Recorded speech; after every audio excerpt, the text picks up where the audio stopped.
खुलुमबाय स्टुडिअ दङ आं राजिब बसुमतारी आरो बे समाव नोंथांमोना आंनि उनाव थानाय जा डिसप्ले बे डिसप्लेयाव जा भिजुअल नुदों बे भिजुअलखौ नुनानै मा खौरां लाबोदों बेखौ एबा लाबोनो नाजादों बेखौ नोंथांमोना मोनथिखाबाय। थारैनो बे समाव आथियाबारि रेन्जनि सिङाव थानाय हाग्रा बिफाननि मावथिफोरा फुंखा बसुमतारीखौ गावनायनि सायाव फिन जाथाय होदों नखरनिफ्राय। दाय गैयै फुंखा बसुमतारीखौ हाग्रा बिफाननि सोद्रोमाफ्रा गावनायनि अजद, जेराव नखर संसार सलायनो थाखाय पिकनिक स्पटआव दखान होयो एबा गला होयोमोन होननानै ओनसोलजों लोगोसे जोनोमगिरि बिमाया बे समाव मेगनाव मोदै बिखायाव दुखु लानानै एबा दाहा लानानै बे समाव गावनि गथ'नि जिउ जोबनायखौ लानानै बिटिसि हाग्रा बिफाननि सायाव गिदिरथार फिन जाथायजों लोगोसे अजद दैखांदों।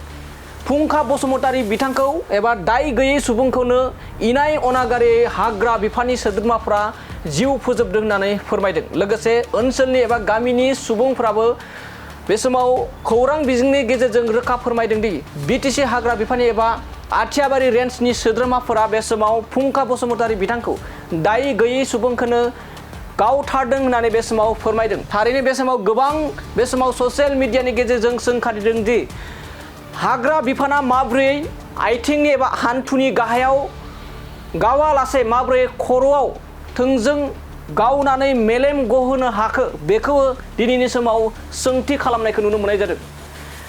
गावनि जोनोमगिरि बिमाया गोसोआव दुखु लानानै मेगनाव मोदै लानानै दाहा खालामनानै बे समाव फोरमायदों दि बिनि बिसिखौ सोर नायगोन, बिनि गथ' गथायखौ जेराव फरायगासिनो दं सोलोंथाइ लागासिनो दं बेखौ दिनैनि समाव सोर नायगोन बेखौ लानानै धिक्कारजों बाथ्रा फोरमायदों आरो बिटिसि हाग्रा बिफाननि सायाव बे समाव अजद दैखांदों दि दाय गैथारै सुबुं एबा फुंखा बसुमतारीखौ इनाय अनागारि जिउ फोजोबदों होननानै बे समाव फोरमायदों। आरो बे समाव मख'नांगोन दि जेराव बिटिसि हाग्रा बिफान रायमना नेशनेल पार्क, सिखना जोहोलाव नेशनेल पार्क आरो मानास नेशनेल पार्कफोरखौ बे समाव बिटिसि हाग्रा बिफाननिफ्राय फोथांना लाखिनाय आरो दंफां लाइफां दाननायनि सायावबो गोबां बे समाव रायजो राजाफोरनि फिन जाथाय मोनगासिनो दं। गोबां दैदेनगिरि गोबां माहारियारि आफादफ्राबो बे समाव अजद दैखांदि जेरैखि जाया बिटिसिनि सम्पद रायमना, सिखना जोहोलाव, मानास बेफोरबायदि हाग्राखौ फोथांना लाखिनायनि बे समाव बाथ्रा फोरमायबाय थादों आरो खामानि मावबाय थानाय समावनो फिन आरोबाव बे समाव हाग्रा बिफाननि गुलियाव जिउ जोबनांबाय फुंखा बसुमतारी बिथाङा। दानिया फैदो बिदिब्ला दंफां खावनायनि मुङाव इनकाउन्टार खालामनाय फुंखा बसुमतारीखौ जोनोमगिरि बिमाया हाग्रा बिफाननि सोद्रोमाफोरनि सायाव माबायदि अजद दैखांदों बेखौ नोंथांमोना आबुङै नायलांदो। आंनि फिसालाखौ दिनै एकदम जेबो दाय गैया गारा फरेस्ट डिपार्टमेन्टनि मानसिया गावथारबाय। दाययानो गैयामोन, दंफांबो लायाखै। आं बिराद दुखु मोनबाय। दिनै फिसाला सासेल'मोन आंहा, फिसौ सासेल'। दिनै आंनि फिसालाखौ गावथारबाय बे दायनिगिरिया फरेस्ट डिपार्टमेन्टआनो। आं बिसोरखौ साजा होनो लुगैयो आरो आङो साजा होनो लुगैयो। औ आंहा दिनै बिराद खहा जालांबाय न'खराव। आंहा फिसाला सासेल'मोन, रावबो गैला दा। मालाबाफोर थांबाय बायोमोन नामा हाग्राखौ? थाङामोन। खौरां बिजोंफ्राव नुनो मोननाय जादों बे फरेस्टजों माखासे नारा नाथा जानायनि गेजेरावसो बेबायदि जाथाया जादों होननानै मा फोरमायनो सानो?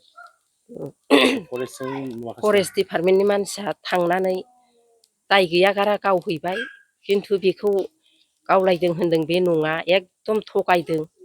थगायनानै बिसोरो फाव फान्दायनो सानदों, नङा आरो बियो बिसोरो। जिथु इलेक्सन बे नंखाय आरोना? नंखाथारा। आंनि फिसालाया बिदि अस्त्रबो दैनो रोङा, जेबो लाङा, सिखा रुवाबो लाङा। ओरैनो बियो बिमा बिफानि सायाव जानानै उदां उदां बेरायो थाङो, जेबो होना जोङो फिसाला सासेल'खाय। दा बिनि बिसिखौ सोर नायगोन? दा बिनि बिसिखौ सोर नायगोन जोंनि बिहामजोखौ? आरो फिसौ सासे दङ जोंहा, बे फिसौखौबो फोरोंनाय फेदेरनायाव हेफाजाब नांगौ। बेसेबां फरायगासिनो गथ'आ? देग्लाय क्लास 2आव थांबाय। उन्दैसो ना? उन्दैसो हौवासा। सरकारनि बिफान नङा होमबा? औ औ। जाथाया बोरै जायामोन? जाथायाथ' मथा मथि आंनि फिसाला आरो बिहामजोआ पिकनिक स्पटआव दखान होयो। पिकनिक स्पटनि माने बेवहाय न'खरनि एसे उसुबिदानि थाखाय सोलिनो थाखाय एसे जा गरसे गरनै खामायनो हायो बिनि थाखाय दखान होयो बे दखानाव आंनि फिसाज्लाया आंनि बिहामजोजों सम सम एसे हेल्प खालामहैयो आरो ना हेल्प खालामो बेजों लोगोसे एसे फ्रि सम मोननायखाय खिजानि दैलामफ्राव बेरायदोंमोन दैलामाव बेरायनायावनो बेबादि घटना जाबाय आरो दा माला जाया बे मैया 3 तारिख ना 19 तारिख ना मैया 19 मैया 28 तारिखआवहाय बे घटनाया बेलासिनि 3 बाजियाव जानानै थांबाय आरो आंनि बयबो मिथिगौ आंनि गथ'आ बेबायदि दुस्त नङा आरो बेबायदि फां फुं मावनानै जाग्रा नङा मानो होनना बुङोब्ला आंनि गथ'आ सासेल' गथ' आरो बेहा बिसि दं आरो बिनि फिसा दङ बेफोरखौ फोथांनानै लाखिनायनि राहा लामा जोङो जिन्दागिनि थाखाय बेफोरखौ खांलांनांगौ फेदेरलांनांगौ फोरोंलांनांगौआव आंहा जोबोद उसुबिदा जाबाय बुंनो थाङोब्ला आंबो बोराय बैसो जाबाय